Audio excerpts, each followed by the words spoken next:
asking, will there be enough food we can afford to buy for the holidays? Will we be able to get Christmas presents to the kids on time? And if so, will they cost me an arm and a leg? I told you before that we're going to take action on these problems. That's exactly what we're doing. It starts with my Port Action Plan, a proactive 3-month effort to invest in our ports and relieve bottlenecks. 40% of the goods, for example, that come into this country on the West Coast come through 2 ports, Los Angeles and Long Beach. To help ease the congestion at these ports, I brought together labor and management and asked them to step up and cooperate, to move from operating the ports at 40 hours a week at those ports to 24 hours a day, 7 days a week. And I provided the resources to other key ports, including Savannah, Georgia, and on the East Coast, and to help reduce congestion and undo damage caused by COVID. We also met with the CEOs of Walmart, Target, Home Depot, TJ Maxx, and others. Those retailers, large retailers, and others agreed to move products more quickly, stock their shelves more quickly.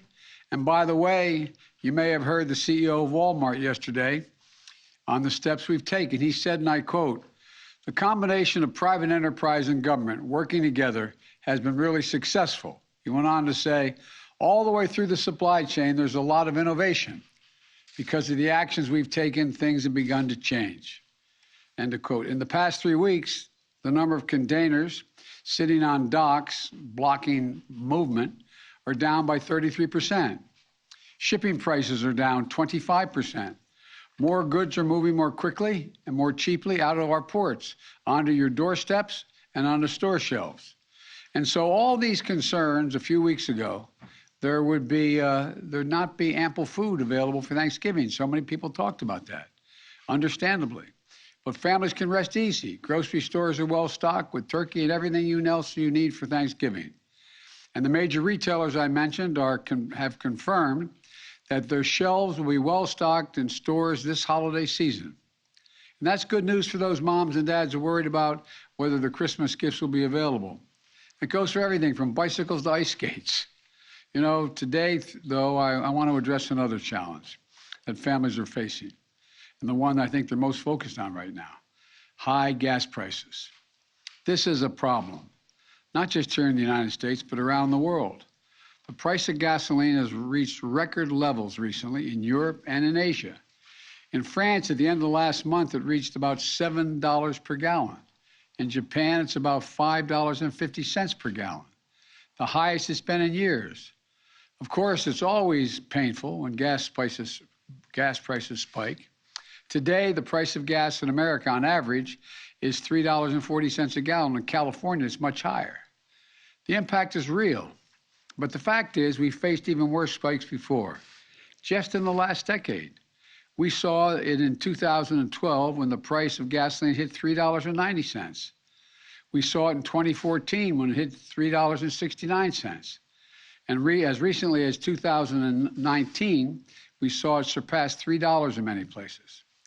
The fact is, we always get through those spikes, but we're going to get through this one as well, and hopefully faster. But it doesn't mean we should just stand by idly and wait for prices to drop on their own. Instead, we're taking action. The big part of the reason Americans are facing high gas prices is because oil-producing countries and large companies have not ramped up the supply of oil quickly enough to meet the demand. And the smaller supply means higher prices globally for oil. To address these issues, I got on the phone with leaders from other countries grappling with this challenge to try to find ways to lower oil prices and ultimately to the price you pay at the pump. So today I'm announcing that the largest ever release from the U.S. Strategic Petroleum Reserve to help provide the supply we need as we recover from this pandemic. In addition, I brought together other nations to contribute to the solution. India, Japan, the Republic of Korea, and the United Kingdom have agreed to release additional oil from their reserves, and China may do more as well. This coordinated action will help us deal with the lack of supply, which in turn helps ease prices. The bottom line, today we're launching a major effort to moderate the price of oil. an effort that will span the globe in its reach and ultimately reach your corner gas station, God willing. I've worked hard these past few weeks on calls and meetings with foreign leaders, policymakers to put together the building blocks for today's global announcement. And while our combined actions will not solve the problem of high gas prices overnight, it will make a difference. It will take time, but before long, you should see the price of gas drop where you fill up your tank. And in the longer term, we will reduce our reliance on oil as we shift to clean energy. But right now, I will do what needs to be done to reduce the price you pay at the pump. From the middle class and working families that are spending much too much, and it's a strain, and you're the reason I was sent here to look out for you. There's another issue that we'll be addressing as well. Because the fact is, the price of oil was already dropping prior to this announcement, and many suggest in anticipation of the announcement. The price of gasoline in the wholesale market has fallen by about 10% over the last few weeks, but the price of the pump hasn't budged a penny. In other words, gas supply companies are paying less and making a lot more. And they do not seem to be passing that on to the consumers at the pump. In fact, if the gap between wholesale and retail gas prices was in line with past averages, Americans would be paying at least 25 cents less per gallon right now, as I speak. Instead, companies are pocketing the difference as profit. That's unacceptable. And that's why I've asked the Federal Trade Commission to consider whether potentially illegal and anti-competitive behavior in the oil and gas industry is causing higher prices for consumers, so we can assure the American people are paying a fair price for their gasoline. I also want to briefly address one myth about inflated gas prices. They're not due to environmental measures. My effort to combat climate change is not raising the price of gas or increasing its availability. What it's doing, it's increasing the availability of jobs. Jobs building electric cars like the one I drove at the GM factory in Detroit last week. For the hundreds of thousands of folks who bought one of those electric cars, they're going to save $800 to $1,000 in fuel costs this year.